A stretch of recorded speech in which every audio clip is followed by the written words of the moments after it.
Hello students, hi, welcome back to my channel learning with Divya. आज क्या topic है? आज का टॉपिक है स्टूडेंट्स ज्ञानेंद्रियां, मतलब सेंस ऑर्गन्स के बारे में आज आप पढ़ेंगे students. So as you can see in this picture, आज हम क्या क्या पढ़ने वाले हैं। आज हम आपके touch, hearing, sight, smell, taste, इन सब के बारे में पढ़ने जा रहे हैं।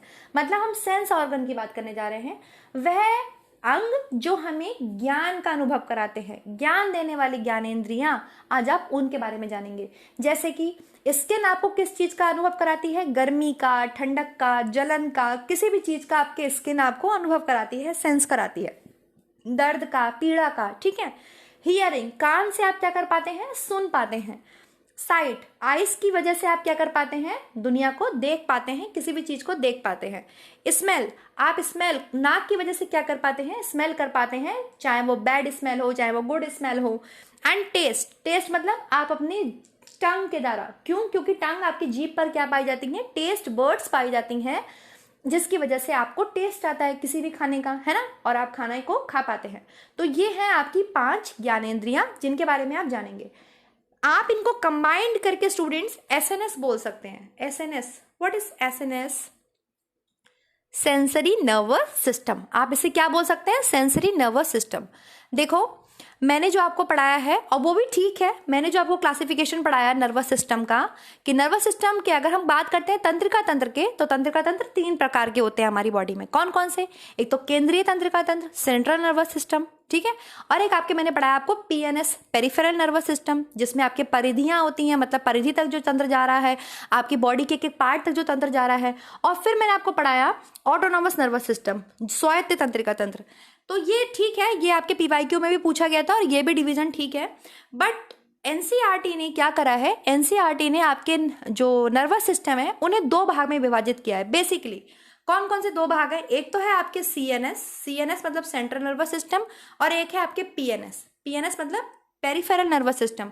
उन्होंने पीएनएस को फर्दर 2 भाग में विभाजित कर दिया है, एएनएस में एंड एसएनएस में। एसएनएस में एएनएस मतलब ऑटोनोमस नर्वस सिस्टम, स्वायत्त तंत्रिका तंत्र, और सेंसरी नर्वस सिस्टम, क्योंकि सारे सेंसेस आपके नर्वस सिस्टम से ही कनेक्टेड है, तो उन्होंने इसमें क्या बता दिया है? Sensory nervous system. क्लियर हुआ? समझ में आया मैं जो बताना चाह रही हूं? दोनों ही क्लासिफिकेशन बिल्कुल ठीक है। अगर आपसे क्वेश्चन ऐसे पूछा जाए एग्जाम में कि पेरिफेरल नर्वस सिस्टम, परिधीय तंत्रिका तंत्र के भाग हैं, तो आप क्या लगाओगे? ऑटोनॉमस नर्वस सिस्टम और सेंसरी नर्वस सिस्टम, मतलब संवेदी तंत्रिका तंत्र और स्वायत्त तंत्रिका तंत्र, ये दोनों ही आपके जो हैं, ठीक है, ये दोनों ही आपके जो हैं, ये क्या है? आपके पीएनएस के भाग हैं। अगर आपसे पीवाईक्यू में जैसे क्वेश्चन पूछा गया था, और मैंने भी आपको कराया कि तंत्रिका तंत्र के भाग हैं केंद्रीय, परिधीय, स्वायत्त, उपर्युक्त तीनों, तो आप क्या लगाओगे? उपर्युक्त तीनों। उपर्युक्त तीनों जो है वो तंत्रिका तंत्र के भाग हैं। मेरी बात आपको समझ में आई? मैंने आपको क्या बताया? तो आप 2 तरीके से क्लासिफिकेशन कर सकते हो अकॉर्डिंग टू एनसीईआरटी। उन्होंने 2 क्लासिफिकेशन दिए हैं, एक तो सेंट्रल नर्वस सिस्टम, एक peripheral nervous system. Peripheral nervous system को ही उन्होंने 2 भाग में विभाजित कर दिया, एएनएस में और एसएनएस में, सेंसरी नर्वस सिस्टम में, ऑटोनॉमस नर्वस सिस्टम में। और जैसे मैंने आपको पढ़ाया, मैंने आपको 3 विभाजन बताया नर्वस सिस्टम के, central nervous system, peripheral nervous system, autonomous nervous system. आप वैसे भी लिखो, ठीक है, आप वैसे भी लिखो, क्योंकि आपकी जो एससीईआरटी बुक है, माध्यमिक शिक्षा परिषद की जो बुक है, उसमें वैसे ही उन तीनों को बताया गया जैसे मैंने आपको पढ़ाया। तो आपको मेरी बात क्लियर हुई? तो आप according to NCERT, according to SCERT दोनों ही तरीके से लिख लेंगे अपने पास अपनी नोट्स में। क्वेश्चन कैसे आपसे पूछा जाएगा उसके अकॉर्डिंग आप आंसर करेंगे। क्लियर हो गया स्टूडेंट? तो ये है आपके एसएनएस के पार्ट। ज्ञानेंद्रियां आपकी किस में आ जाती हैं? सेंसरी नर्वस सिस्टम में आ जाती हैं। क्यों? क्योंकि ये हमें ज्ञान का अनुभव कराती हैं। ज्ञान देने वाली इंद्रियां क्या कहलाती हैं? ज्ञानेंद्रियां, सेंस ऑर्गन्स। चलिए फिर स्टार्ट कर लेते हैं स्टूडेंट्स। सब लोग मेरे को लाइव चैट में ज्वाइन कर लीजिए, and do subscribe, do share and do like the channel. Okay students, so let's start the topic. तो द फर्स्ट सेंसेस इज, पहला ऑर्गन, पहला सेंस ऑर्गन है आपके ईयर, कान, जिससे आप क्या कर पाते हैं? वॉइस को रिकॉग्नाइज कर पाते हैं, सुन पाते हैं। देखिए स्टूडेंट्स, कान आपके 2 भाग में विभाजित कर सकते हैं हम, एक तो आउटर ईयर, एक इनर ईयर, ठीक है। आउटर ईयर मतलब जो बाहरी आपको कान दिखाई देता है, जो स्ट्रक्चर दिखाई देता है, और एक आपका होता है इंटरनल ईयर, ठीक है। आउटर ईयर जो है, जो एक्सटर्नल ईयर जो है स्टूडेंट्स, इसको आप पिना बोलते हैं। क्या बोलते हैं? पिना, ये लिखा है। ये जो आपके कान है ये वाला, इसको आप क्या बोलते हैं? इसको आप पिना बोलते हैं। इसको आप बाह्य कान, बाहरी कान, पिना कुछ भी बोल सकते हैं आप, ठीक है। बेसिकली पिना के 7 भाग होते हैं, लेकिन हमें कोई जरूरत नहीं है उन 7 भागों को पढ़ने की। जानवरों में ये बैलेंस का काम करता है। जानवरों में ये बैलेंस, आपने देखा होगा कैट या डॉग को उनके ऐसे कान एकदम खड़े हो जाते हैं, अगर वो कुछ खतरा देखते हैं तो उनके कान एकदम सीधे खड़े हो जाते हैं, ठीक है। बैलेंस करते हैं, वो भागते हैं तो उनके कान खड़े रहते हैं, दौड़ते हैं तो कान खड़े रहते हैं, नीचे नहीं गिरे रहते हैं, ठीक है। कुछ डॉग्स की बात अलग है, उनको हम डिस्कस नहीं कर रहे हैं, मैं डॉग्स की बात नहीं कर रहा है। स्पेशली कैट्स में तो आपने देखा होगा उनके कान बिल्कुल खड़े रहते हैं सीधे। तो ये पिना है। एक्सटर्नल, आप जो बाह्य कान है उसको आप क्या बोल सकते हैं? पिना। अब ये पिना जो है ये 2 भाग में विभाजित होता है स्टूडेंट्स। किसमें? इसका अपर पार्ट कहलाता है आपके हेलिक्स। क्या कहलाता है? हेलिक्स, ठीक है। और लोब्यूल कहलाता है नीचे वाला पार्ट। नीचे वाला पार्ट लोब्यूल कहलाता है ये, जहां पे सब लेडीज कान छिदवाती हैं, अपने कानों में होल करवाती हैं, फिर बढ़िया बढ़िया टॉप्स हैं, इयररिंग्स हैं, सुंदर सुंदर पहनती हैं, तो उस पार्ट को बोलते हैं लोब्यूल, ठीक है। बेसिकली मेल्स में, मतलब जो मनुष्य है, अब उसमें इनका कोई काम नहीं है इस कान का। अगर ये नहीं भी होगा तो कोई प्रॉब्लम नहीं होगी। क्यों आप बोलोगे मैम ऐसा क्यों? क्योंकि सुनने का काम तो सारा अंदर है, ये है इंटरनल ईयर। आपके सुनने का काम इंटरनल ईयर करता है, ठीक है। हाँ, बस ये है कि ये आपको एक पैसेज प्रोवाइड करता है, एक्सटर्नल ईयर एक पैसेज प्रोवाइड करता है, एक द्वार, एक रास्ता प्रोवाइड करता है। आपकी जो साउंड्स हैं, जो वेव्स हैं, वो आपके इससे होते हुए अंदर को चली आती हैं। तो ये आपके एक्सटर्नल ईयर मतलब बाह्य कान और आंतरिक कान को तो अभी मैं पढ़ाऊंगी। बाह्य कान के बारे में आप समझ पाए होंगे कि बाह्य कान को आप पिना बोलते हैं। ये भी 2 भागों में, वैसे तो ये 7 भागों में विभाजित है, लेकिन इसके ऊपर वाले पार्ट को हम हेलिक्स बोलते हैं, नीचे वाले पार्ट को हम लोब्यूल बोलते हैं, जहां पे हम अपना कान छिदवाते हैं। बेसिकली हम अपनी इयरिंग्स वगैरह पहनते हैं, ठीक है। जानवरों में ये क्या करता है? जानवरों में बैलेंस करने का काम करता है। मनुष्यों में बस ये आप समझ लीजिए एक तरीके से दरवाजा है। कोई चीज आपके घर के अंदर आती है तो इसके थ्रू जो है आवाज हमारे कान के अंदर जाती है। अब हम पढ़ेंगे इंटरनल ईयर, जो कि बहुत इंपॉर्टेंट है, मोस्ट इंपॉर्टेंट है, जहां पे आपको समझना है। ये इंटरनल ईयर है। आई होप आपको क्लियर हो रहा होगा, बिल्कुल सबको विजिबल है, क्लियर है। तो भाई आवाज आ रही है, मेरी आवाज आप तक जा रही है। तो ये है ईयर कैनाल। ये क्या है? आपके ईयर कैनाल, ये चीज, ये ईयर कैनाल है। तो इस कैनाल से होती हुई जो आवाज है वो आपकी किस पे पड़ती है? ये है आपके ईयर ड्रम। देखो बिल्कुल ड्रम जैसा स्ट्रक्चर है, ढोलक जैसा ड्रम जैसा स्ट्रक्चर। आप समझ में आया? ऐसा है, ड्रम जैसा स्ट्रक्चर है। आपने वो वाले ड्रम देखे हैं, वो जो अरे बड़ी मूवीज में दिखाए जाते हैं, ऐसे जमीन में रखे होते हैं बड़े बड़े से ड्रम और दोनों हाथों से ढम ढम उसको बजाते हैं ड्रम को। तो बिल्कुल वैसा ही इसका स्ट्रक्चर होता है। इसको बोलते हैं ईयर ड्रम। इसको ईयर ड्रम क्यों बोलते हैं? हम ड्रम बजाते हैं तो आवाज निकलती है ना। सिमिलरली जब हम बोलते हैं तो हमारी जो आवाज है वो इस ड्रम से टकराती है और क्या होता है? यहाँ पे कंपन होता है, वाइब्रेशन होता है। अब ये इतना हल्का होता है वाइब्रेशन कि आपको सुनाई नहीं देगा, आपको फील नहीं होगा, मतलब ये वाइब्रेशन आपको फील नहीं होगा, ठीक है। कभी कभार किसी में इसी ईयर ड्रम पे छेद हो जाता है। बोलते हैं ना कि कान में छेद हो गया। तो ये जो ड्रम है ये जैसे आपकी समझ लीजिए ढोलक फट गई, आपका ड्रम बजाते बजाते फट गया, उसका जो ऊपर कवर लगा था वो फट गया। तो ऐसे ही सिमिलरली कान का ड्रम भी ये फट जाता है, छेद हो जाता है। तो वो तो डॉक्टर्स का काम है, वो उसे ऑपरेट करके उसके ऊपर दूसरी लेयर चढ़ा देते हैं और वो उसको ठीक कर देते हैं। क्लियर? हम क्या बात कर रहे हैं कि हमारी जो आवाज है वो आ रही है, कान में जा रही है। गिव मी मिनट, हाँ, गिव मी यस, ओके। तो ये जा रही है आवाज हमारे कान में। तो जब कान में आवाज जाती है तो यहां से क्या होता है? आपके जो कंपन होता है वो इस पे ईयर ड्रम पे पड़ता है। आपके ईयर ड्रम के पीछे, जस्ट ईयर ड्रम के पीछे आपके जो है स्टूडेंट्स ऑसिलेटर लगा होता है। ऑसिलेटर, ये ऑसिलेटर ही कंपन करता है, मतलब इसी में बहुत ज्यादा कंपन होता है। ऑसिलेटर्स में आपके 3 हड्डियां आती हैं जो कंपन करने में हेल्प करती हैं। अब हम उन हड्डियों के बारे में पढ़ेंगे, ठीक है। सबसे पहले आवाज आई, आवाज आपके अंदर आई, किस पे पड़ी? आपके सबसे पहले ईयर ड्रम पे पड़ी। ईयर ड्रम के ये जो पीछे वाला भाग है, ये वाला जिसको मैं अब कलर कर रही हूँ, ये वाला भाग, ये आपके ऑसिलेटर होता है, ठीक है। इस ऑसिलेटर में आपके 3 हड्डियां आती हैं स्टूडेंट्स। वो कौन कौन सी होती हैं वो हम देखेंगे। ये वो होती हैं आपके मैलस, इनकस एंड स्टेप्स। आपके कान में 3 हड्डियां पाई जाती हैं। कौन कौन सी? Malleus, incus, stapes. Hindi medium वाले बच्चे सुनेंगे, मैलस को मैलस ही बोलते हैं हिंदी में, इनकस को इनकस ही बोलते हैं हिंदी में, और स्टेप्स को स्टेप्स ही बोलते हैं हिंदी में। हम सब ने पढ़ा है, बचपन से पढ़ते आ रहे हैं हम ये चीज कि मनुष्य के शरीर की सबसे छोटी हड्डी स्टेप्स होती है, जो कि कहाँ पाई जाती है? कान में पाई जाती है। मनुष्य के शरीर की सबसे लंबी हड्डी फीमर होती है, जो कि कहाँ पाई जाती है? आपके जांघ में पाई जाती है। जांघ में आपके सबसे लंबी हड्डी और सबसे छोटी हड्डी आपके कान में स्टेप्स पाई जाती हैं। लेकिन अकेली स्टेप्स ही कान में नहीं पाई जाती, स्टेप्स में आपके 3 हड्डियां पाई जाती हैं, मेलस, इनकस और स्टेप्स। अगर मैं आपसे क्वेश्चन पूछूं, यहाँ पे मेरा पहला क्वेश्चन है, बताइए मेलस, इनकस, स्टेप्स हड्डियां कहाँ पाई जाती हैं? नाक में, कान में, आंख में, मुंह में। आप बताइए कहाँ पाई जाती हैं? सब आंसर देंगे? हाँ, कहाँ पाई जाती हैं? आपके कान में पाई जाती हैं। आपके कहाँ पाई जाती हैं? कान में पाई जाती हैं, ईयर्स में पाई जाती हैं। ईयर्स में आपके मेलस, इनकस और स्टेप्स पाई जाती हैं। अब क्या होता है, यहाँ पर जब आपके साउंड पड़ती है तो सबसे पहले इस पर ड्रम पे पड़ी, और ड्रम पे पड़ने के बाद फिर आपके मेलस पे, फिर आपके इनकस पे, और फिर लास्ट में आपके स्टेप्स पर पड़ती है। फिर किस पर पड़ती है? आपके स्टेप्स पर पड़ती है। और देन यही जो है कंपन प्रोड्यूस करते हैं, यही काम होता है, कंपन होता है, और यहाँ पर फिर आपको क्या होता है? सुनाई देता है। ठीक है, अभी ऐसे नहीं सुनाई देता है, इस पे तो केवल आपके क्या हुआ? कंपन होता है। इसके पीछे एक ये स्ट्रक्चर है, देखिए ये घोंगे जैसा स्ट्रक्चर है, आपने स्नेल देखा होगा सबने, ये स्नेल जैसा स्ट्रक्चर है, इसको कॉकलिया बोलते हैं। स्ट्रक्चर को क्या बोलते हैं? कॉकलिया। तो ये स्टेप्स देखो इससे जुड़ी हुई है जुड़ी है स्टेप्स हड्डी। स्टेप्स हड्डी का जो स्ट्रक्चर है वो कुछ ऐसा होता है, कुछ ऐसा स्ट्रक्चर होता है स्टेप्स हड्डी का। ठीक है, और ये सबसे छोटी हड्डी होती है। अभी मैं दिखाऊंगी, इनकी एक्चुअल पोजीशन भी दिखाऊंगी, ये भी ठीक स्ट्रक्चर है, अभी मैं रियल पोजीशन भी दिखाऊंगी। तो ये जो स्ट्रक्चर है, ये जो पर्पल पर्पल स्ट्रक्चर है, ये कॉकलिया होता है। इस कॉकलिया में एक लिक्विड भरा होता है। ठीक है, कैसा स्ट्रक्चर होता है इसका? घोंगे जैसा, स्नेल जैसा स्ट्रक्चर होता है।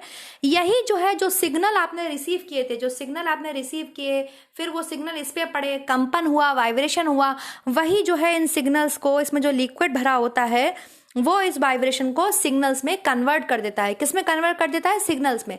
आपकी जो आवाज आ रही है वो वाइब्रेशन के थ्रू आती है, कंपन के थ्रू आपके कान में घुसती है। कंपन होता है, वाइब्रेशन होता है, वो कान में घुसती है। सबसे पहले वो किस पे पड़ती है? सबसे पहले वो इस पे ड्रम पे पड़ती है। किस पे पड़ती है? ड्रम पे।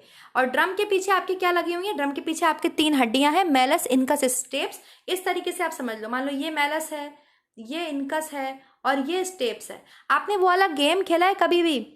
वो छोटे छोटे से ब्लॉक्स लगा के जमीन में पूरे में डिजाइनदार, आपने देखा भी होगा, डिजाइनदार ऐसे करके पूरे में ये ब्लॉक्स लगा दिए जाते हैं, ऐसे करके पूरे में इस तरीके से, और फिर एक को मारते हैं तो सारे cut cut cut cut cut cut cut cut गिरते चले जाते हैं। देखा होगा आपने वो गेम, बिल्कुल ऐसा ही होता है। ये मेलस है। अब जब इस पे आपके कंपन पड़ेगा तो ये इस पे गिरेगा, ये वाला इस पे गिरेगा, स्टेप्स पे गिरेगा, और देन फिर यहाँ से जो स्टेप से है वो कहाँ चला जाता है? वाइब्रेशन इसमें कॉकलिया में चला जाता है। और ये कॉकलिया जो है, जो घेंगे नुमा, जो आपके घेंगा जैसा, स्नेल जैसा स्ट्रक्चर है, इसमें एक लिक्विड भरा होता है।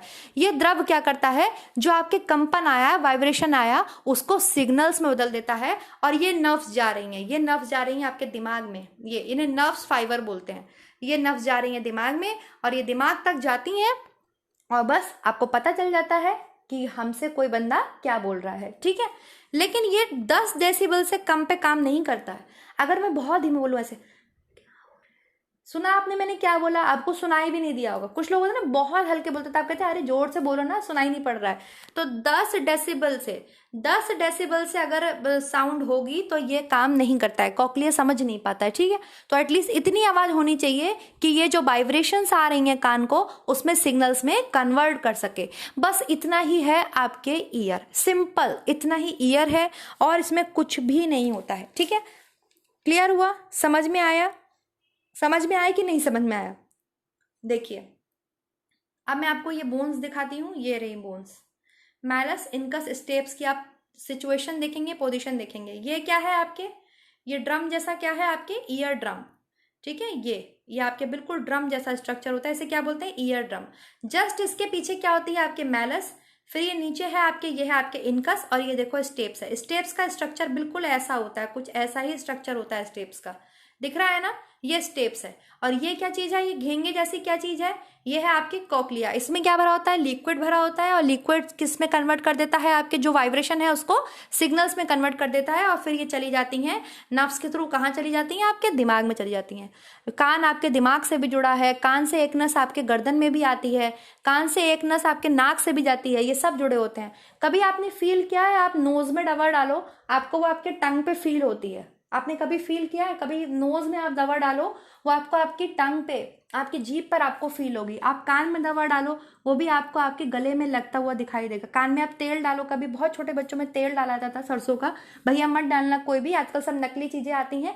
पहले की बात अलग थी, हम लोग के ग्रैंड पेरेंट्स वगैरह डालते थे तो वो अलग था, वो ओरिजिनल था, वो डाल देते थे। लेकिन कुछ भी आप कान में अगर दवा भी डालो तो वो आपको गर्दन में आपके फील होता है, गले में आपके फील होता है, क्योंकि ये सब आपस में क्या होते हैं, कनेक्टेड होते हैं। ठीक है, तो ये हो गया, ये आपके खत्म होता है ईयर। ये इमेज मैंने क्यों लगाया था? हाँ, ये इमेज मैंने आपको ईयर ड्रम दिखाने के लिए लगाया था। ये है ईयर ड्रम, सिंपल स्ट्रक्चर ऐसा ही होता है, ड्रम जैसा स्ट्रक्चर होता है। ठीक है, ये ड्रम है, इसको क्या करते हैं, जैसे आइज बनाते हैं हम लोग, वैसे ही ड्रम जैसा स्ट्रक्चर होता है। ठीक है, क्लियर हो गया? चलिए आगे बढ़ते हैं स्टूडेंट्स। ईयर खत्म हो गया, आपके ईयर खत्म हो गया। अब हम पढ़ेंगे स्किन के बारे में। सेकंड जो आपके सेंसरी ऑर्गन है उसको मैं पढ़ा रही हूँ, वो है स्किन। स्किन मतलब त्वचा, largest organ of the body. बताइए क्या होता है? मैंने एक क्वेश्चन अपने टेलीग्राम पर भी आपसे पूछा था, शरीर का सबसे बड़ा अंग लीवर है, स्किन है, पेनक्रियाज है, क्या है? बताइए तीनों में से। शरीर का सबसे बड़ा अंग जो होता है, शरीर का, आपकी बॉडी का सबसे बड़ा अंग स्किन होता है स्टूडेंट, लीवर नहीं होता है। Liver is the largest gland of the body, liver largest gland of the body है, शरीर की सबसे बड़ी वो ग्रंथि है। शरीर की दूसरी सबसे बड़ी ग्रंथि आपके पेनक्रियाज है, पेनक्रियाज आपके mixed gland of the body है। परंतु अगर आपसे पूछ ले शरीर का सबसे बड़ा अंग कौन सा है, तो वो आपके स्किन है। आपने एक चीज समझ रखी है कि शरीर का सबसे बड़ा अंग भी आप लीवर को बोलते हैं, ऐसा नहीं है। शरीर का सबसे बड़ा अंग आपके स्किन है, क्योंकि आपकी पूरी बॉडी पे पाया जाता है। ठीक, अब बेसिकली स्किन को हमने इस तरीके से डिवाइड कर दिया है। ठीक है, ये लेयर्स ऑफ स्किन है। वैसे तो आपके 7 लेयर पाई जाती हैं स्किन में, लेकिन हमें नहीं पढ़ना उतना, हम 3 लेयर्स के बारे में जानेंगे। वो 3 लेयर्स जो 3 मेन लेयर्स ऑफ स्किन होती हैं। ठीक है, ये लिखा है 3 मेन लेयर्स ऑफ स्किन। सबसे ऊपर वाली लेयर कहलाती है एपिडर्मिस, दूसरी लेयर कहलाती है आपके डर्मिस, और तीसरी लेयर आपकी कहलाती है सबक्यूटेनियस लेयर। मैंने आपको जब इंजेक्शंस पढ़ाए थे, वैक्सीनेशन पढ़ाया था, तो मैंने आपको बताया था ना कि जो कोई इंजेक्शन जो है बच्चों को वो डर्मिस लेयर में लगता है, कोई इंजेक्शन बच्चों को सबक्यूटेनियस लेयर में लगता है। कौन सा इंजेक्शन बच्चे को सबक्यूटेनियस लेयर में लगता है? कौन सी वैक्सीन बच्चे को सबक्यूटेनियस लेयर में लगती है? कुछ वैक्सीन आपको डर्मिस लेयर में लगती हैं, कुछ वैक्सीन बच्चे को इंट्रामस्कुलर लगती हैं। इस सबक्यूटेनियस लेयर के नीचे भी जाके लगती हैं, इंट्रामस्कुलर मतलब मसल्स में जाके लगती हैं, मांसपेशियों में जाके लगती हैं। सबक्यूटेनियस लेयर में आपके मीजल्स, खसरे का इंजेक्शन लगता है, जो 9वें महीने पे लगता है। समझ में आ रहा है? तो ये सब ध्यान रखिएगा। लेयर्स मैं आपको कब से समझाती आ रही हूँ। तो जो मेन 3 लेयर्स हैं वो हम स्किन की समझेंगे, जिसको आप एपिडर्मिस, डर्मिस और सबक्यूटेनियस लेयर बोलते हैं। ठीक, एपिडर्मिस में आप देखिए कुछ नहीं होता है। एपिडर्मिस में आपके जो हेयर्स जो नीचे से आते हैं डर्मिस से, ये ऊपर को निकलते हैं एपिडर्मिस में। एपिडर्मिस जो है ये आपके 28 दिन में रिकवर होता रहता है। मतलब जो आपकी स्किन है वो 28 डेज में रिकवर होती रहती है। समझ में आ रहा है? जैसे आपकी आरबीसी 120 डेज में आपके रिकवर होती है, ऐसे ही आपके स्किन है, आप देखते हो कहीं से छुटती है, कहीं पे, मतलब जो सेल्स हैं ये अपने आप को रिकवर करती रहती हैं। स्किन जो पढ़ाई है, स्किन की जो पढ़ाई है वो क्या कहलाती है? स्किन की स्टडी को हम क्या बोलेंगे? डर्मेटोलॉजी। क्या बोलेंगे? डर्मेटोलॉजी। क्लियर है? समझ में आ गया? तो सबसे बाहरी लेयर स्किन की क्या कहलाती है? आपके एपिडर्मिस कहलाती है। ये दिख रहा है आपको। सबसे बाहरी लेयर, सबसे आउटर मोस्ट लेयर जो है स्किन की, वो क्या होती है? एपिडर्मिस होती है। समझ में आया? इसमें आपके ब्लड नहीं होता, इसमें आपके ब्लड नहीं पाया जाता। आपने कभी देखा है, आपको ये वाली लेयर आपने उतारते देखा होगा अपनी पैर में, अपनी फिंगर्स में, कहीं पे कट जाता है तो अपना एपिडर्मिस उतार देते हैं, वाइट कलर का एकदम होता है। एपिडर्मिस के नीचे आपकी होती है डर्मिस। डर्मिस लेयर में जो है आपके, देखिए ये वाला इमेज आपको क्लियर करेगा, ये है डर्मिस लेयर। जो ब्लड वेसल्स होती हैं, ये जा रही है blood vessels, blue and red colour की आर्टरीज एंड वेन्स, ये डर्मिस लेयर में पाई जाती हैं। कहाँ पाई जाती हैं? आपके डर्मिस लेयर में पाई जाती हैं। तो मैं आपसे पूछूं, ब्लड सेल्स कौन सी लेयर में होती हैं स्किन की? डर्मिस लेयर में होती हैं। ठीक है, एपिडर्मिस में आपके क्या पाया जाता है? एपिडर्मिस में आपके मेलानिन जो पिगमेंट है, मेलानिन पिगमेंट, जो कलर, जिसमें मेलानिन ज्यादा होता है तो उसका कलर डार्क हो जाता है, जिसमें मेलानिन कम होता है उसका कलर फेयर होता है। बस इतना ही होता है। जो लोग काला गोरा करते हैं, कुछ काला गोरा नहीं होता है, बस कलर मेलानिन की वजह से जो है डार्क एंड लाइट होता है। समझ में आ रहा है स्किन का कलर। तो एपिडर्मिस में आपके मेलानिन पिगमेंट पाया जाता है, मेलानिन नाम का वर्णक पाया जाता है जो कि स्किन पिगमेंट है। कहाँ पाया जाता है? एपिडर्मिस लेयर में पाया जाता है। सब लोग एक एक पॉइंट लिखते चलेंगे, इसलिए मैं बोलती हूँ मेरी क्लास में जब भी आप आएंगे तो एक नोटबुक लेके आया करो और लिखते चला करो, ठीक। स्किन की बेसिकली 7 लेयर्स होती हैं, लेकिन हम मेन 3 लेयर्स को पढ़ते हैं। मेन 3 लेयर्स को पढ़ते हैं जिसमें सबसे बाहरी परत जो है, सबसे ऊपरी परत, उसको एपिडर्मिस बोलते हैं। उसके बीच वाली परत को हम डर्मिस बोलते हैं और उसके अंदर वाली परत को हम सब क्यूटेनियस लेयर बोलते हैं। खसरे का इंजेक्शन आपके सब क्यूटेनियस लेयर तक जाके लगाया जाता है बच्चे को, जो कि 9वें महीने में लगता है, ठीक है, मीजल्स का इंजेक्शन। आगे हम चलें तो एपिडर्मिस में क्या पाया जाता है? एपिडर्मिस में आपके मेलानिन जो पिगमेंट होता है वो पाया जाता है। जो कलर पिगमेंट है आपके मेलानिन, वो आपके कहाँ पाया जाता है? वो एपिडर्मिस में पाया जाता है। समझ में आ गया? ये जो मेलानिन होता है, जो कलर पिगमेंट होता है मेलानिन, ये यूवी रेज से, सूर्य से आने वाली जो अल्ट्रा वायलेट रेज होती हैं, उससे स्किन को मतलब सुरक्षा प्रदान करता है। समझ में आया? क्लियर हो गया? सेकेंड लेयर होती है आपके डर्मिस। सेकेंड लेयर कौन सी होती है? डर्मिस। डर्मिस में आपके क्या पाया जाता है?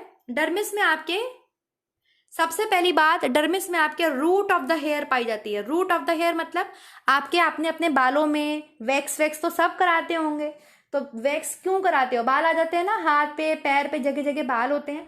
तो ये जो छोटे छोटे बाल होते हैं ये आपकी उभर के तो एपिडर्मिस लेयर तक आ जाते हैं, लेकिन इनकी जो जड़ होती है, इन बालों की जो जड़ होती है वो आपके डर्मिस लेयर पे होती है। कहाँ होती है? डर्मिस। तभी तो ये जड़ से कभी खत्म नहीं होते, कितनी भी वैक्स करा लो लेकिन फिर दोबारा आ ही जाते हैं, है ना। तो इनकी जो जड़ होती है वो कहाँ होती है? डर्मिस लेयर पे होती है। क्लियर? लिखते चलिए। डर्मिस लेयर में आपके क्या क्या पाया जाता है? डर्मिस लेयर में आपके सबसे पहली बात, जो रक्त नसें हैं, जो ब्लड वेसल्स हैं, वो पाई जाती हैं। जो रक्त की नसें हैं वो आपके डर्मिस में पाई जाती हैं। जब डर्मिस कट जाता है तभी आपके जो है खून बहता है। आज जो और बेसिकली जो ज्यादातर चोट है वो आपके डर्मिस लेयर तक लग ही जाती है, क्योंकि एपिडर्मिस कोई बहुत मोटी लेयर थोड़ी होती है, पतली सी लेयर होती है, एक व्हाइट कलर की बहुत पतली सी लेयर होती है। डर्मिस ही कट जाता है तभी आपके क्या आता है? खून आता है। आप ऊपर से अपनी पतली पतली व्हाइट कलर की स्किन नोच लो तो आपको बिल्कुल भी ब्लड नहीं आएगा, लेकिन डर्मिस कटता है तब ब्लड आता है, क्योंकि वहां पे ब्लड वेसल पाई जाती हैं। जो बाल आपके निकल के आते हैं एपिडर्मिस तक निकल आते हैं, लेकिन इनकी जड़ें कहाँ पाई जाती हैं? डर्मिस पे पाई जाती हैं। इसके अलावा आपके डर्मिस में 2 ग्लैंड्स पाई जाती हैं। मतलब आप लिखिए, स्किन में आपके 2 ग्लैंड्स पाई जाती हैं। एक तो ऑयल ग्लैंड पाई जाती है, एक आपके स्वेट ग्लैंड्स मतलब आपके पसीने वाली स्वेद ग्रंथि पाई जाती है, और एक आपके तैलीय ग्रंथि पाई जाती है। आपकी नोज के पास हर किसी को पास किसी को बहुत ज्यादा ऑयल आता होगा तो आप बोल देते हैं कि मेरी ऑयली स्किन है। किसी की ड्राई होती है, बिल्कुल उसके ऑयल सिक्रीट ही नहीं होता, उसकी एकदम ड्राई स्किन होती है। और किसी में बहुत ज्यादा ऑयल आता है, नोज के पास स्पेशली। तो क्यों आता है? क्योंकि हमारी स्किन में ऑयल ग्लैंड पाई जाती है, ठीक है, तैलीय ग्रंथि पाई जाती है। और वो कहाँ पाई जाती है? वो डर्मिस में पाई जाती है। Let me show you the picture, this one. ये है, ये डर्मिस लेयर है। डर्मा में आपके देख लीजिए क्या क्या है। डर्मा में आपके ब्लड वेसल्स हैं। ये जो येलो येलो कलर की जो है, ये है स्टूडेंट्स आपके ऑयल ग्लैंड। क्या है? ऑयल ग्लैंड, तैलीय ग्रंथि। अब इनका एक नाम तो होगा ना, इनका नाम होता है सबैकस ग्लैंड। क्या होता है? सबैकस ग्लैंड। क्या बोलते हैं इन्हें? सबैकस ग्लैंड। लिखिए, सबैकस ग्लैंड कहाँ पाई जाती हैं? आपके डर्मिस में पाई जाती हैं। जो आपके तैलीय ग्रंथि है, जो इन्हें आप ऑयल ग्लैंड्स बोलते हैं, वो सबैकस ग्लैंड है, वो आपके डर्मिस लेयर में पाई जाती हैं। और एक आपके स्वेट ग्लैंड पाई जाती हैं। ये ब्लू कलर की जो आपको दिखाई दे रही हैं, ये स्वेट ग्लैंड होती हैं स्टूडेंट्स। ये भी आपके डर्मा में डर्मिस लेयर में पाई जाती हैं। स्किन की 3 लेयर, सबसे पहली वाली लेयर होती है आपकी एपिडर्मिस, सबसे बाहरी परत होती है एपिडर्मिस, सबसे एपिडर्मिस के अंदर जो परत होती है वो होती है डर्मिस। डर्मिस को आपको याद करना बहुत जरूरी है, अच्छे से समझना जरूरी है, क्योंकि डर्मिस में ही सब कुछ पाया जाता है। डर्मिस में ही आपके ब्लड वेसल्स पाई जाती हैं, डर्मिस में ही आपके तैलीय ग्रंथि ऑयल ग्लैंड पाई जाती है, डर्मिस में ही आपके स्वेट ग्लैंड पसीने वाली ग्रंथि जो है आपके स्किन में डर्मिस में पाई जाती है। समझ में आ गया? ऑयल ग्लैंड को क्या बोलते हैं? आपके सबैकस ग्लैंड बोलते हैं। क्या बोलते हैं? सबैकस ग्लैंड। जो आपकी तैलीय ग्रंथि है उसका नाम क्या है? सबैकस ग्लैंड। तो अगर मैं क्वेश्चन पूछूं तो आंसर दोगे? अगर मैं ऐसे क्वेश्चन पूछूंगी टेलीग्राम पर कि सबैकस ग्लैंड कहाँ पाई जाती हैं, तो आप बताएंगे कि लंग्स में पाई जाती हैं, कि किडनी में पाई जाती हैं, कि स्किन में पाई जाती हैं, कि आपके पेनक्रियाज में पाई जाती हैं। कहाँ पाई जाती है सबैकस ग्लैंड? सबैकस ग्लैंड जो है वो आपके स्किन में पाई जाती हैं। इसके अलावा स्वेट ग्लैंड, स्वेट ग्लैंड तो सब बता देंगे। पसीने वाली ग्रंथियां कहाँ पाई जाती हैं? आपके स्किन में पाई जाती हैं, ठीक है। पसीने वाली ग्रंथि से जो है आपके लाइजोजाइम और नमक सिक्रीट होता है। बॉडी से NaCl कहाँ से सिक्रीट होता है? पसीने वाली ग्रंथि से सिक्रीट होता है। तो आपके पसीने से नमक, आपकी बॉडी का जो सोडियम है वो सिक्रीट होता है, मतलब बाहर निकल जाता है। इसके अलावा लाइजोजाइम क्यों सिक्रीट होता है? हर जगह से लाइजोजाइम सिक्रीट होता है, क्यों? ताकि छोटे मोटे जीवाणुओं को ये क्या कर सके, हमारी स्किन पे खत्म कर सके, मार सके। क्लियर हो गया? समझ में आ गया? बस ये है आपके स्किन, इतना स्किन के बारे में पढ़ना था, खत्म हो गया। तो the 3 main layers of skin कौन कौन सी हैं? एपिडर्मिस है, डर्मिस है, सबक्यूटेनियस लेयर है। एपिडर्मिस लेयर में क्या पाया जाता है? फटाफट से सब आंसर करेंगे मेरे को। एपिडर्मिस लेयर में क्या पाया जाता है? मेलानिन पिगमेंट पाया जाता है। जो आपका कलर पिगमेंट है आपकी स्किन का, जो जिसमें ज्यादा होता है उसका कलर डार्क होता है, जिसमें कम होता है उसका कलर लाइट होता है। बस इतना ही होता है, ठीक है, मेलानिन पिगमेंट का काम। और ये यूवी रेस से क्या करता है? प्रोटेक्शन देता है। ठीक, दूसरी लेयर आपकी कौन सी है स्किन की? डर्मिस या डर्मा। इसमें क्या क्या पाया जाता है? इसमें आपके नसें पाई जाती हैं, रक्त की जो नसें हैं, ब्लड वेसल्स हैं, वो भी पाई जाती हैं। और क्या पाया जाता है?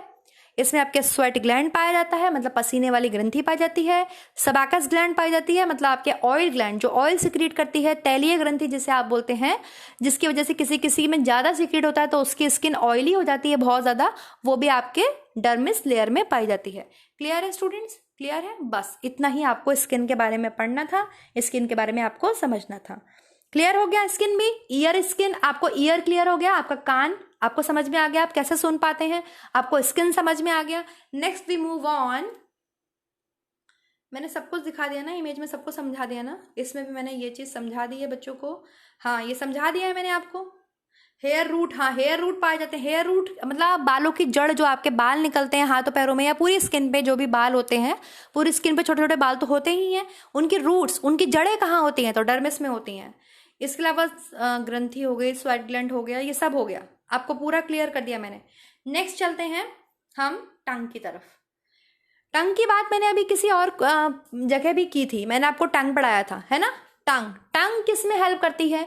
जीभ। देखिए सबसे पहले तो जीभ जो है आपके बोलने पर, मतलब आप बोल पाते हैं। जिन लोगों में जीभ नहीं पाई जाती या जीभ कट जाती है या जीभ सही से डेवलप नहीं हो पाती है, उन बच्चों को बोलने में दिक्कत होती है। बोल नहीं सकते आप जब तक आपकी जीभ नहीं होगी। जीभ आपको बोलने में बहुत हेल्प करती है। इसके अलावा आपके गले में लैरिंग्स पाए जाते हैं, वो आपको बोलने में हेल्प करते हैं। ठीक है, समझ में आ गया? टंग। और टंग क्या करते हैं? टंग हमें टेस्ट बर्ड, टंग में क्या पाई जाती हैं? 10,000 टेस्ट बर्ड्स पाई जाती हैं। क्या पाई जाती हैं? अब ये संख्या 10,000 भी हो सकती है, 10 से 12,000 भी हो सकती है, हमें उस पर डिस्कस नहीं करना है।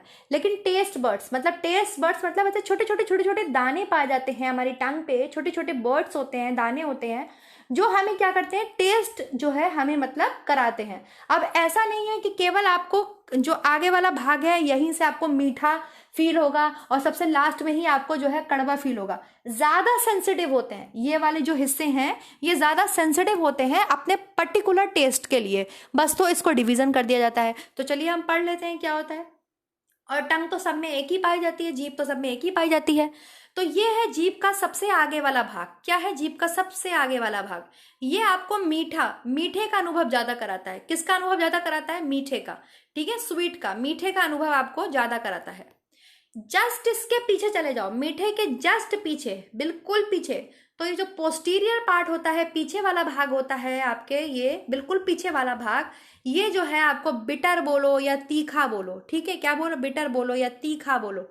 आपको तीखा लगता है, कुछ लोग कहते हैं बहुत तीखा खाना है, तीखा है, तो ये आपको पीछे वाला भाग कराता है। टंग का पीछे वाला भाग, सबसे आगे वाला भाग मीठा, बिल्कुल उसके पीछे सबसे आगे वाला भाग मीठा, जस्ट उसके पीछे वाला भाग किस चीज का अनुभव करवाता है? आपको तीखे का अनुभव करवाता है। अब ऐसा नहीं है कि केवल यही भाग कराता है, ऐसा नहीं है, बट यहाँ पर वो सेंसिटिविटी ज्यादा पाई जाती है, मतलब तीखे की संवेदना पीछे ज्यादा पाई जाती है, पीछे वाले भाग पे जीभ के ज्यादा पाई जाती है। अब यहाँ पे क्या है? तीखा। ठीक, तीखे के जस्ट बराबर में आपके होता है स्टूडेंट्स, तीखे के जस्ट बराबर में ये आपके होता है खट्टा। क्या होता है यहाँ पे? खट्टा। खट्टा मतलब सोर। ठीक है, तो तीखे से क्या खत्म हुआ? तीखा किस पे खत्म हुआ? तीखे में लास्ट में क्या आया? खा। तो तीखे के बराबर में क्या है? खट्टा। ऐसे आप याद रखोगे। ठीक है, और ये कौन से पार्ट है? पार्श्विक भाग बोल सकते हैं आप इसको, पार्श्विक भाग। ठीक है, पीछे वाला भाग है लेकिन पार्श्विक भाग है, आप ऐसे बोल सकते हो। और तीखे के जस्ट यहाँ बराबर में आपको किस चीज का फीलिंग होती है? तीखे के आगे किस चीज की फीलिंग होती है आपको? तीखे के आगे आपको फील होती है स्टूडेंट सॉल्टी। सॉल्टी मतलब नमक। समझ में आया कि नहीं समझ में आया? एक बार फिर से हम देख लेते हैं। इसमें इन्होंने शोर यहाँ पे बना दिया, कोई बात नहीं, चलो फिर से समझ लेते हैं एक बार। भाई सबसे आगे हमें किस चीज की फीलिंग होती है? सबसे आगे हमें फीलिंग होती है मीठे की। जस्ट उसके पीछे हमें फीलिंग होती है आपके खट्टे की। खट्टे की फीलिंग होती है, सॉरी खट्टा नहीं, तीखा, तीखा, बिटर, बिटर। जस्ट उसके पीछे हमें किस चीज की फीलिंग होती है? तीखा, तीखा, बिटरनेस की फीलिंग होती है। ठीक है। और बिटर के बराबर में, क्योंकि तीखा से मैंने आपको याद कराया, तीखा बोलेंगे तो तीखा के यहाँ पे आपके कौन से आ गई हैं? ये वाली वर्ड्स आ गई हैं, खट्टे। ठीक है, खट्टा, सोर, खट्टा। तीखा खत्म हो रहा है तो खास है, खट्टा। ठीक है। और इसके आगे यहाँ पे कौन सा है? सॉल्टी। यहाँ पे कौन सा है आपके? सॉल्टी, नमकीन। ये है आपके सोर। तो आपको खट्टे का अनुभव कहां पर होता है? सबसे पीछे, पीछे की तरफ होता है। सबसे पीछे तो आपके खट्टा है, पीछे में पार्श्विक। पार्श्विक मतलब आपकी यहाँ पर लेटरल, जो लेटरल पार्ट होते हैं जीभ के, लेटरल पार्ट बोलेंगे ना इसे इंग्लिश में, और हिंदी में बोलेंगे पार्श्विक भाग। तो पश्च पार्श्विक भाग पे आपको किस चीज का फीलिंग होती है? खट्टे की। और अग्र पार्श्विक भाग पे आपको किसकी फीलिंग होती है? अग्र पार्श्विक भाग पे आपको किसकी फीलिंग होगी? नमकीन की। देखो भाई, ये तो आपके हो गया सबसे एंटीरियर पार्ट, इसको बोलेंगे सबसे एंटीरियर। ये एंटीरियर पार्ट है, only anterior and only posterior, मतलब अग्र भाग और पश्च भाग। तो जीभ का अग्र भाग आपको किस चीज का फील कराता है? मीठे का। जीभ का पश्च भाग मतलब पोस्टीरियर पार्ट आपको किस चीज का फील कराता है? किस चीज का फील कराता है? बिटरनेस का या तीखे का। ठीक।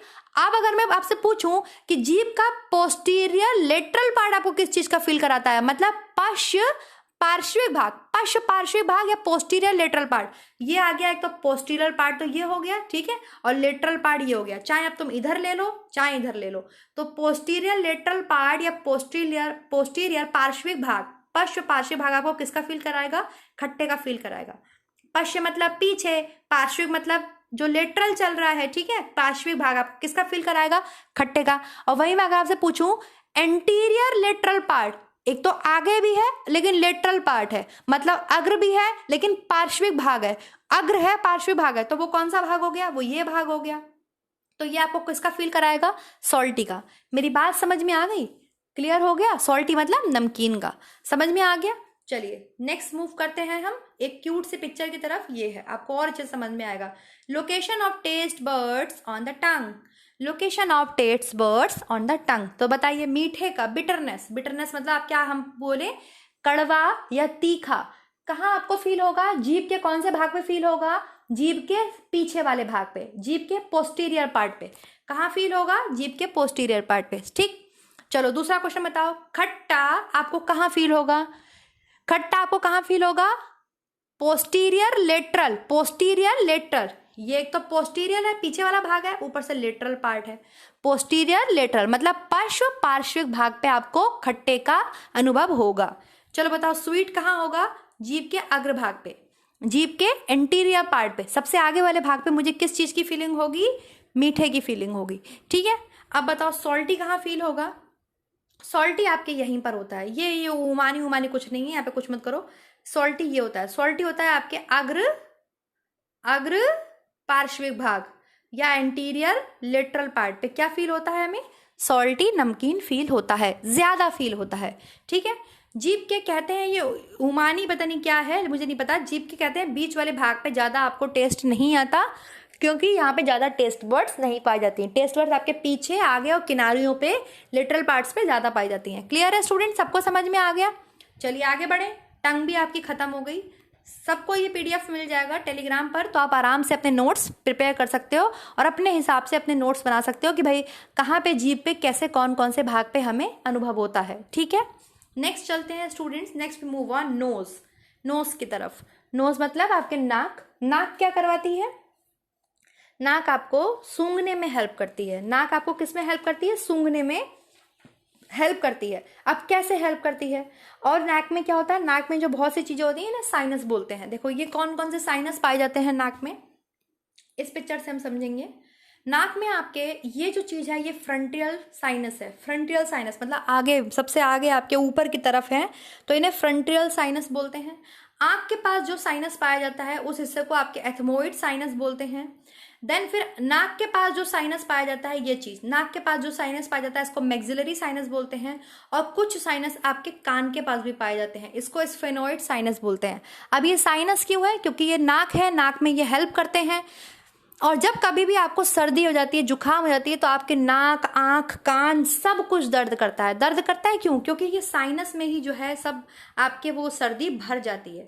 भर जाती है नहीं भर जाती, आप यहाँ पे विक्स लगाते हो, यहाँ विक्स लगाते हो, कान में दर्द होने लगता है, आंख से पानी आने लगता है, वो इसी वजह से आने लगता है क्योंकि नाक आपके इतने सारे साइनस से मिलके बना होता है। तो ये है आपके फ्रंटियल साइनस। आंख में अगर पूछा जाए कौन से साइनस पाए जाते हैं तो एथमोइड साइनस।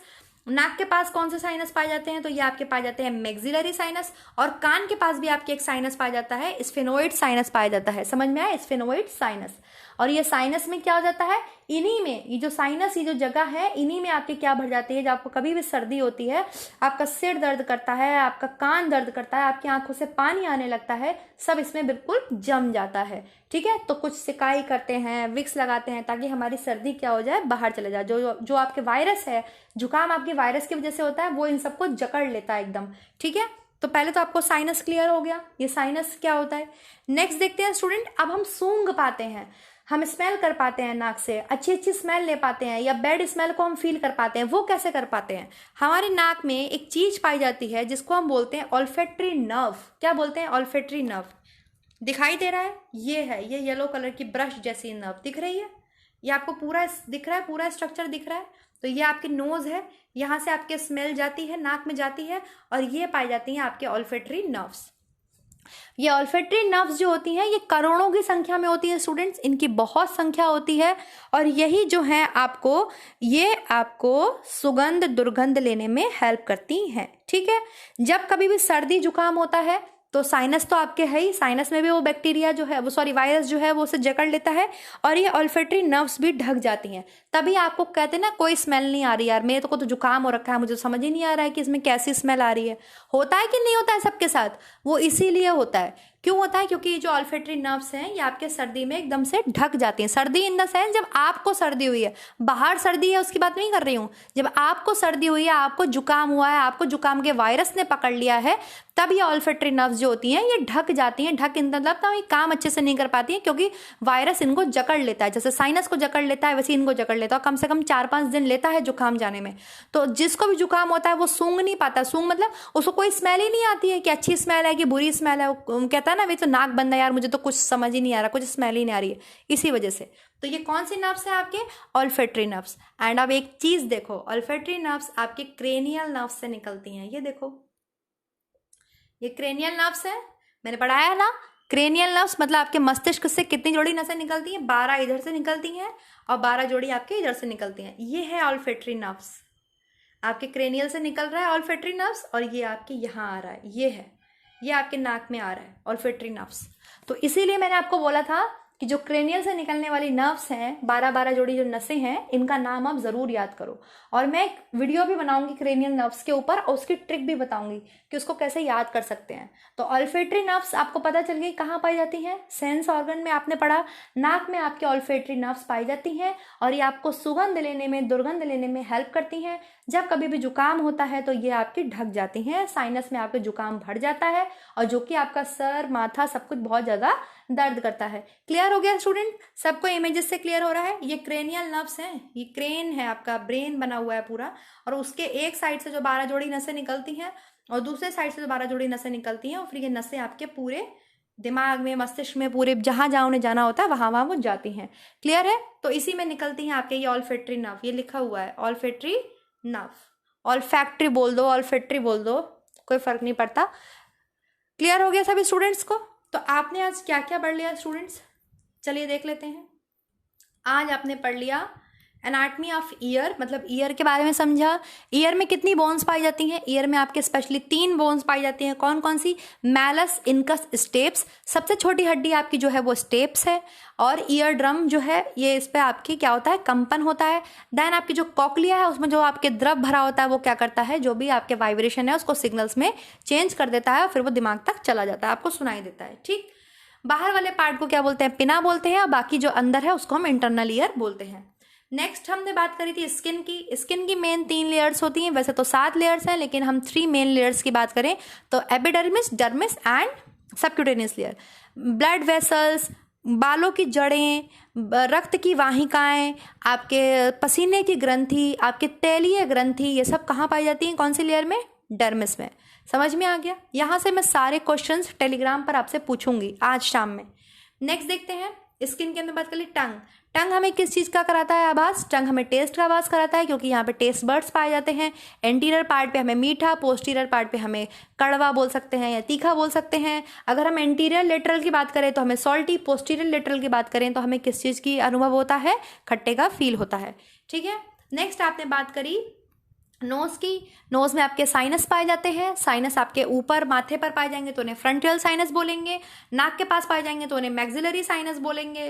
और आंख के पास पाए जाएंगे तो उन्हें एथमोइड साइनस बोलेंगे। और कान के पास पाए जाएंगे तो उन्हें स्फेनोइड साइनस बोलेंगे। ठीक है। जाड़ा कह रहे हैं। सर्दी में क्या होता है, सर्दी में आपके ये जो साइनस हैं इनमें आपके जुकाम वायरस इन्हें जकड़ देता है, ये दर्द करते हैं। फिर हमारे क्या पाई जाती है नोज में, हमारे नोज में ऑल्फैक्टरी नर्व्स पाई जाती हैं, जो कि करोड़ों की संख्या में होती हैं, जो हमें किस में हेल्प करती हैं, जो हमें सूंघने में हेल्प करती हैं, स्मेल करने में हेल्प करती हैं। और ये ऑल्फैक्टरी नर्व्स आपके क्रेनियल नर्व्स हैं, जो कि आपके दिमाग से निकलती हैं और नाक तक पहुंचती हैं। क्लियर है स्टूडेंट। आज हम इतना ही पढ़ेंगे। आपको पढ़ाना रह गया है आइज। आइज चूंकि एक बहुत बड़ा पार्ट है, आइज यहाँ पे मैं इसको नहीं क्लियर करूंगी, ये 4 छोटे छोटे थे तो इनको आपने यहाँ पे समझ लिया।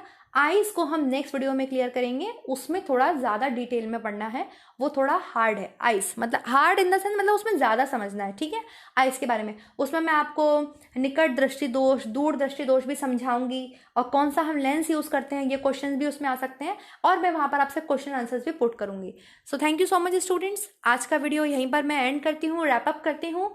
Thank you so much guys. Do like, do subscribe, do share my channel, and next video में मिलेंगे हम नेक्स्ट टॉपिक के साथ। तब तक आप सब अपना अपना ध्यान रखेंगे and always support women empowerment. Thank you so much guys. Bye bye.